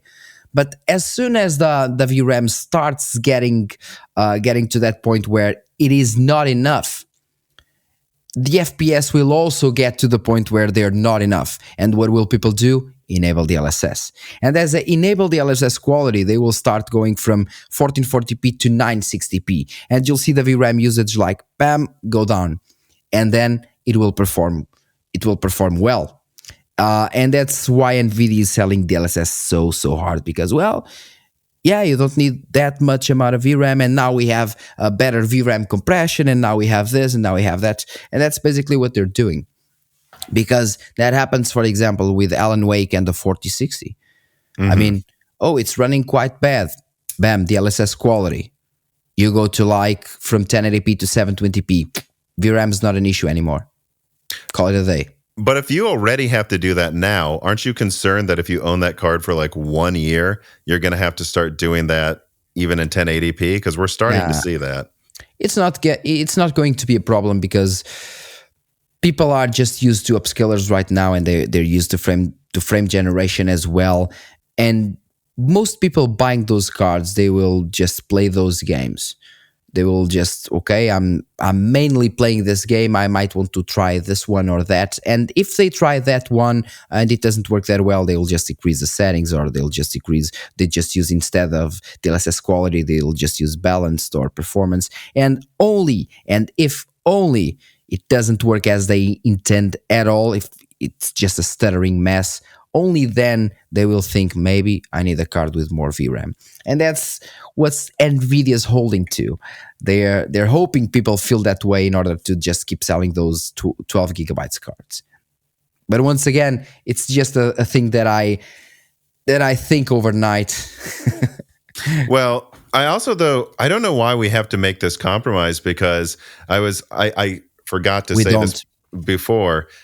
At least in the US on Amazon, the RX 6800 16 gigabyte is $360. With that, unbeatable. There's no reason to buy a 12 gigabyte card if you can get that for $360. And even in terms of rasterization performance, it will still beat the 4070. So, yeah, I don't think it beat the 4070, but it'd probably be closer than people think, because I believe it does. It's faster than a 3070 Ti, so it'd be pretty close. The 6800 XT nowadays. No, not XT, non-XT. Oh, non-XT. Non-XT. But still, it'd be probably within 20%, while costing $200 less. I mean, that's a lot cheaper. Yeah, the non-XT is currently, let's say, like 30% slower than the 7800 XT. And the 7800 XT, as soon as you overclock it, it is much better than people think. It actually matches the 6950 XT in some titles. In some recent titles especially, it matches the 6950 XT, and people were like, well, but at the beginning, people were like, well, but it doesn't even match the 6800 XT in some titles. Well, it does. And if you just give it power, because that's what that card wants, if you just give it power, it will match the 6950 XT in most titles, and I actually have videos on that. So yeah. Let me see here. All right. So, but I think this is an interesting thought, because people are very vocal about VRAM right now. Nicholas Terrao writes in again and says, for RDNA 4, should AMD put at least 16 gigabytes on all cards? Now, look, on the bottom, I think there's going to be an 8 gigabyte card for sure. There's going to be at least one. But I actually think my opinion is they should go out of their way to have 16 gigabytes for everything above $300, because at least from what we're seeing out of Blackwell rumors, it to me looks like Nvidia's still going to have 12 gigabyte cards between $300 and $500. And I think there's a chance the 5060, unless they launch it later with more higher density VRAM chips that will come out in a year, that will give you 12 gigabytes over a 128-bit bus. I think it's likely we're still going to see some versions of a 5060 like card around 300 with only 8 gigabytes. Don't you think it would be smart for AMD, though, to really put 16 gigabytes on as many of their products as they can next gen at this point? I mean, that's one thing you can market against Nvidia that no one would argue with. Exactly. I mean, it's a fair point and straight point, because it's indeed a powerful marketing strategy to just go there and say, well, our cards are fast, are cheap, present a very good price-performance ratio, and on top of that, you actually have 16 gigabytes. More than 16 gigabytes in all cards. So VRAM won't be an issue. What are you expecting out of Blackwell? I'm just curious. Like, how do you, just your opinion, whether informed by rumors you've read or not, like, what do you expect to happen with the 5090, 5080, and like, what do you think they're going to do with pricing and performance for the lineup next year? In terms of pricing, well, the top tier will be astonishing, and people will be paying definitely like $2,500 definitely for the 5090. because once again, AMD will not have a top tier card, and Nvidia will obviously take advantage of that with their top tier cards as well. So we have the best, but you have to pay the most. And that's what they'll do there. They're Nvidia, of course. And even if it was AMD, they would do the same. They're all there to get their share. But what I mean in terms of performance, well, I guess that these things are cyclical. That's how it's said. They are cyclical, and I mean, there is hardly 2 generations where we have major uplifts. Hardly. So the 4090 was a monster and is a monster. I mean, still to this day, I'm still astounded. Astounded and astonished. Astounded by what Nvidia did with the 4090 inside that power draw. It was just insane in terms of performance uplift. But since they did that with this generation, and they did it because of the increased L2 cache and some other improvements that they did, the next one will be way, way harder to bring those improvements as well. And if they kind of bring 30% over the 4090, it will be already good. I hope it's more, of course, but I don't think so. I think the thing to remember is that the 4090 is cut down, like actually quite a bit. It's actually cut down by 12%. It doesn't use the fastest RAM on the market. So I think it will be very easy for Nvidia, were they to push it to the limit, to launch a card that's 50%, 60% faster. The question just is if they will bother to right away. My guess is what they're going to do actually is, I'm sure you've seen the rumors that it's the 5090 may have 28 gigabytes of RAM. Yeah, I'm looking at power draw mostly, because they could do it with the 4090. Definitely, they could release a 4090 Ti, but the card would like consume 650 watts, and well, it just doesn't sound good at all. And I don't know if Blackwell will actually be able to do the same, or let's say 50% in the same power room that the 4090 has. That's why I don't think they will bring 50 or 60%, because can they? Obviously they can. Will they? Mostly not, because of power draw. But once again, I don't really know. Yeah, I'm trying to just look at the question. Just is how big the die is, because it's rumored to be massive. And if you were to, just say it's 800 millimeters squared divided by 609, that's insane. Right? That would be a 31% bigger die. And if it wasn't cut down, the 4090 it's a 10% boost. Yeah, I think we'll see. Well, maybe they're magic and it'll be an 80% increase. I continue to think 40 to 60, but the top card's going to depend on if they even want to give us the top card. I mean, I think they're going to cut that thing down a lot. That seems reasonable. And once again, because of power, they will maybe cut it down to like 350, 400 watts, maybe 450 at most, and then bring those 40, 50% improvement, maybe. I wonder, though, what you expect out of the rest of the generation, because from what I've been told, it seems like the 5080 is probably going to be around 4090 performance. And then, extrapolating that. Yeah, so I don't know. I think the 5080 is going to be 20% better to 30% better than the 4080 Super. And I kind of think going down the lineup, I think the rest of them are going to be only like 20% better than the previous one. That's what happened with Lovelace. With Ampere and Lovelace, yeah. That's exactly what happened. I don't know. There's a pretty big opening there for AMD if they're aggressive with pricing, but I think there will be some surprises. Like, I think maybe they'll make the 5060 better than expected because they think they need to. I think maybe they'll give more VRAM to maybe the 5070 or 5070 Ti, but still only 16 gigabytes.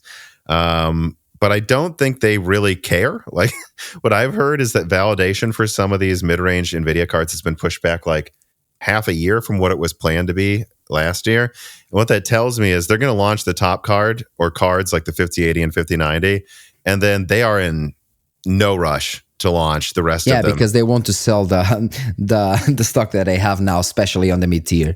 Yeah. KJM015 writes in and says, NVIDIA's current flagship card, the 4090, easily handles pretty much any game you can throw at it in 4K with cranked up settings. The 5090 is set to improve upon that performance significantly, but will most people notice the jump outside of benchmarks? What upcoming games and software do you think will really demonstrate the capabilities of next generation hardware? Easily. We have so many good game engines right now. Now it all comes up to developers, but I mean, we do have, obviously, Unreal Engine looks great, but in terms of performance optimizations, it is still a baby. It still needs to get much more optimizations from both Epic and, of course, from the developers. But in terms of quality, yeah, definitely. In Unreal Engine, we have, for example, the Northlight engine, which I believe is the engine from Alan Wake. And Control, and we're going to have Control 2 in like maybe 2-3 years as well. Quantum Break is also getting worked on, and we have many game engines that are actually great and perform great. So I mean, we have games with Unreal Engine 5.3 that look bad, really bad, and we have games with supposedly worse engines that look and feel great. So I mean, it all comes to the development of the game itself. Yeah, I mean, just in general too, it doesn't even really feel like they've leveraged the consoles as well as they could have. Like it's still look, PlayStation 5's doing fine, but it's like I still can't help but feel like we don't have that one game like Killzone 2 on PS3, or I don't know, I'm trying to think of like, or Halo on the original Xbox, but that was at launch. You know, this game that comes out and is like, wow, they finally fully utilized it. I still feel like, you know, we're waiting for that to happen on like both we PC had, and yeah, console. like we had with Gears of War. Yes, that was one of those for the 360 for sure. That was a huge showcase game. You know, and so I'm trying to think of like, I don't know that people really need more performance right now. I think what would really make a difference is just, again, if RDNA 4, because I don't expect this with NVIDIA, what they're going to charge, if RDNA 4 could bring something around 4080 ray tracing to $500, because then developers would use ray tracing. But that's what you need for that to be. They're never going to prioritize that unless, but maybe they will, because the PS5 Pro is supposedly going to be, I don't know what they say, 2 to 4 times faster than the PS5 base in ray tracing, which is at 6700. So it's hard to do an apples to apples there, but I could though. Let me see. What is 6700 ray tracing in NVIDIA terms? Probably like, I don't know, 3050, 3060. Let me see here. 2060. You think 2060 is about a 6700 in ray tracing, you think? Yeah, around that. All right, let me look that up. Then I Tech Power Up. Just very lazily looking at what 4 times that would be. Yeah, no, or like 2 to 4 times. So let's just call it 3 times. Yeah, so if Sony does manage to bring like, you know, 4070 super or something ray tracing to a console, and AMD can bring 4080. That's not gonna happen. I don't think it'll be that strong, but we'll see. Not with PS5 Pro. Definitely not happening. 100 or 1000% guaranteed. Have you seen the rumors though that it has, what is it like? It looks unless to be comparable. Unless it has a, let's say a side accelerator, an additional accelerator just for ray tracing, it just won't happen because it will use like a 7800 XT from what I've seen. Yeah, the specs are comparable to a 7800 XT, but it is RDNA. It's better than RDNA 3 and 4. It's 3.5, yeah. So you so don't. They said. But so wouldn't that put it close to a 4070 possibly though? I don't think so. But once again, that's just my opinion. I don't believe it will get maybe close to a 4070, yes. 4070 Super, no. But it will be maybe in between or really close to the 4070, if that's the case, which is already nice for a console level experience. I believe. Well, yeah, I mean, I think what we'll actually end up seeing is like in optimized games, it's better, but in third-party games, it probably won't be ready yet because it's just... for example, in one example that we saw from going from RDNA 2 to RDNA 3, what we saw in terms of ray tracing capabilities, we didn't actually see that much. We saw the same improvement that we had in terms of rasterization. We saw it in ray tracing in most titles because those titles were unoptimized. Hmm. for AMD's ray tracing, because as soon as we started seeing some titles that, for example, Metro Exodus Enhanced Edition, AMD did already optimized for that game, and at the same time, the game is fully ray traced, the Enhanced Edition. So as soon as I tested RDNA 2 versus RDNA 3, the difference was massive. For example, testing the RX 6800 non-XT versus the RX 7800 XT, because those two have the same computer units. It's like 60 versus 60. It's exactly the same.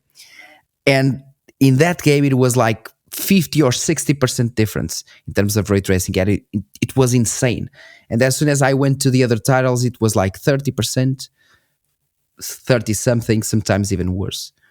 Yeah, I'm just looking at the benchmarks I did there too, because this is a funny example, but it is apples to apples. I tested the 780M and Metro Exodus Enhanced Edition versus the 680M, so just 12 compute units.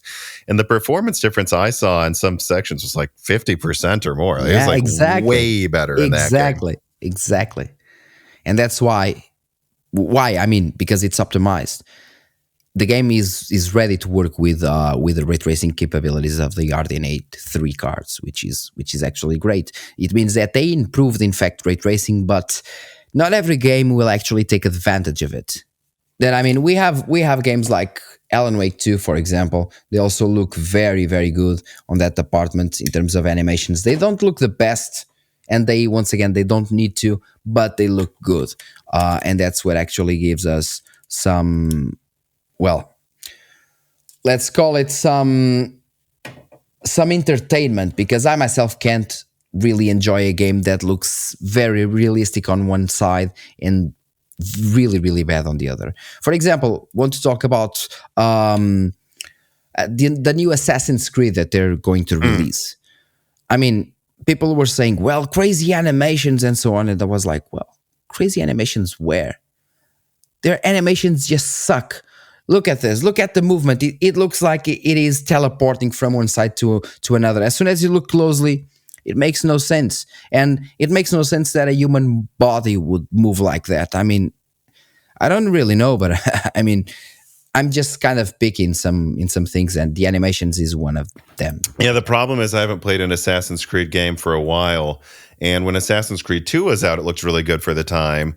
But then I'm thinking of Assassin's Creed, the Greek one. I'm forgetting the name. Odyssey. And it looked okay, but compared to its peers, it was a little behind. So if they haven't improved that since then, animations were worse, than, for example, Assassin's Creed Unity. Mm-hmm. Unity was peak. It's because they made the game so big. I don't think they have the time to make the animations as good, because they have to, basically throw them out there. They enormous. But I don't care. I agree. Make it smaller. Exactly. I'm just a consumer. I just want the best that I can get for the price that I pay. But I guess this is all bringing us to, I guess I'll probably make this the final question as well. Like, it sounds like, I think the one thing, like when people ask, do we really need a 5090s level of performance? Should we really care about ray tracing? What do we need? Like Quick Jumper writes, and it says, is the GPU market in gaming going into a new era with AI ray tracing and upscaling tech? Maybe that raster will become irrelevant as the whole graphics pipeline changes.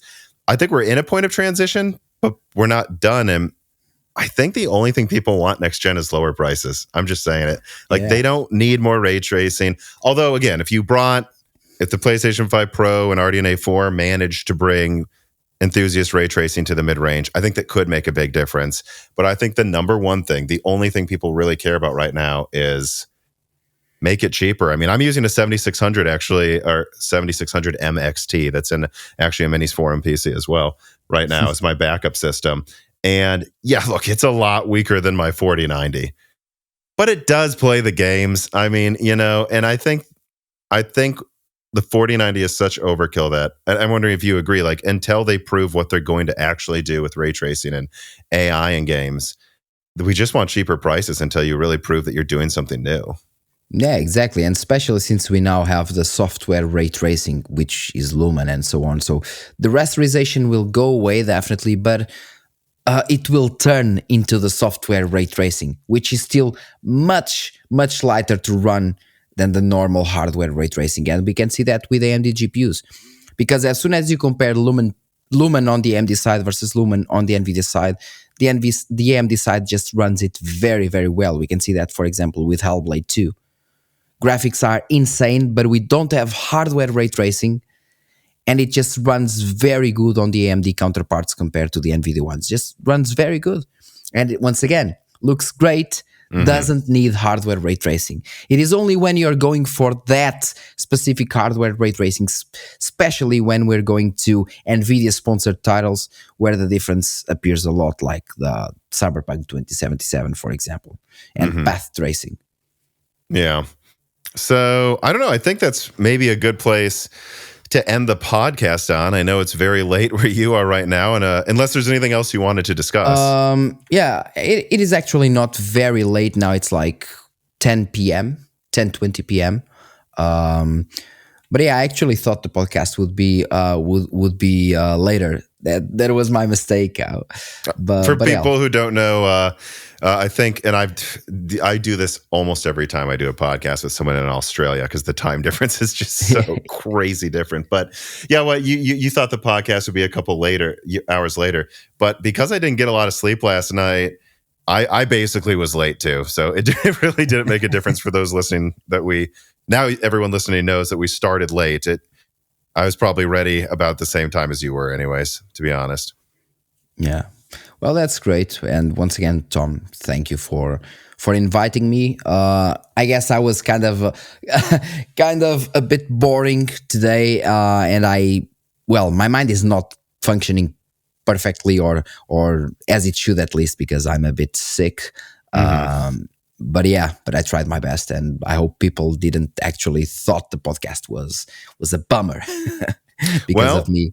Make sure to tell us if we suck in the comments for the algorithm as well, and then share it with people so that they join and give us more views to tell us we suck. But no, joking aside, I thought this went plenty well, and I'm glad you were able to come on again. If you won't do it, I will, though. People, check the links in the description to find AncientGameplays YouTube channel. I recommend you do. I like his channel a lot personally. And then, of course, for me, subscribe to Moore's Law is Dead, ring the bell button, subscribe to Broken Silicon podcast app, give us a review, join the Patreon.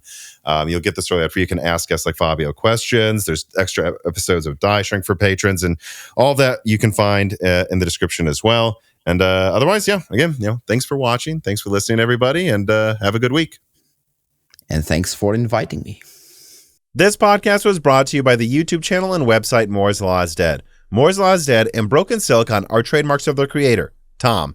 That guy is me, and I am indeed the creator, editor, writer, and showrunner of Moore's Law is Dead podcasts, videos, articles, and other media. However, it's not just me. Moore's Law is Dead is a team, with Broken Silicon co-hosted by my brother Dan, audio editing by Gerard Cortez, renders being done by the industrial designer Jean-Philippe Clermont, and special assistance is also provided by Carmen Cry and Carrie Nosugad as well. Find all of our information at www.mooreslawsdead.com on the About/Support page in the event you do want to hire me for consulting work, hire Gerard for audio work, hire Jean-Philippe for industrial design work, or you're interested in working with Carbon Cry or Carrie Nosugada as well. You can also find our long-term sponsors on that page if you want to show them some love for putting food on our tables. Or you can also mail us some love. You can send letters or hardware donations to the following address: Moore's Law is Dead, P.O. Box 60632 in Nashville, Tennessee, zip code 37206.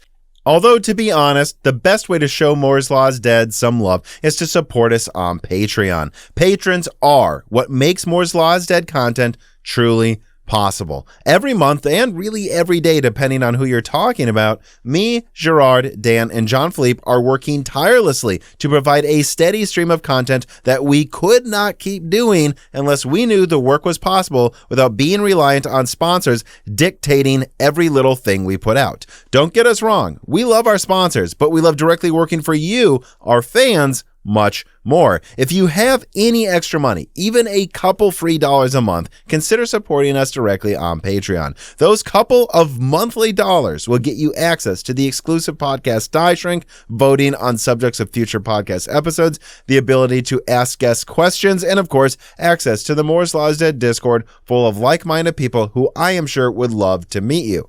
I am one of them. Additionally, higher tiers get access to early, ad-free episodes of Broken Silicon, the ability to ask questions in all Broken Silicon episodes and Loose Ends live streams ahead of the recording, and the entire back catalog of Moore's Law is Dead podcasts, in addition to having thanks in the credits of videos and podcasts depending on the tier, with other perks available as well. And hey, if you cannot afford to support us directly every month, please do share Moore's Law is Dead videos and podcasts with friends and family, and on social media and websites like Reddit, and give Broken Silicon a 5-star review on Apple Podcasts or your preferred podcast app of choice. All of this does really help us so much. But like I said, this podcast would not be possible without the patrons directly providing predictable and reliable support every month. And so now it is time to give a personal thanks to the greatest of the fans. The following supporters are at the 10 gigahertz or higher supported levels: Brad Medlin, Drita Fools, Jits, Daniel D, Aaron Close, Jen Rauner, Deke, Douglas Buckner, Daniel High, GZ Ziggy, MJB1, SNES Chalmers, Jem Ferrier, Valcom Alev, Jensen Wang, Gregorius Ackers, Art Castro,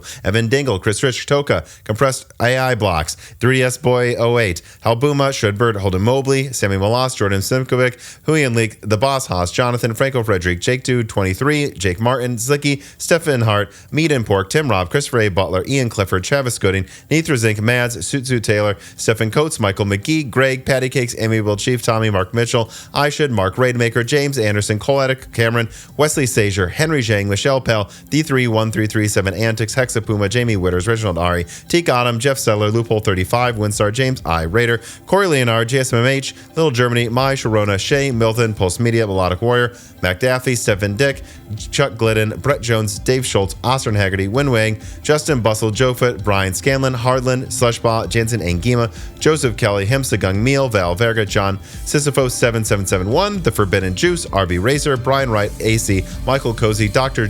Mad, Alex Vega, Freedy, John Swin, Crystal, Joe, Jola Martina, Elbergun, Solarized 80, Matthew Marlowe, Thalo 215, Jeffrey Gentleman, Gian Violi, Time Unveiled, Hudat 42, Penta Winter, Rowan McKickey, Cornster 671, Sputnik, JJ Golden, Angel Cake, Mr. Tiger, John Wick, Boomstick, Nick, Zeusmania, Curry King 3, Porcelain Oats, Sakosha, and of course, thank you to Sahara for the music.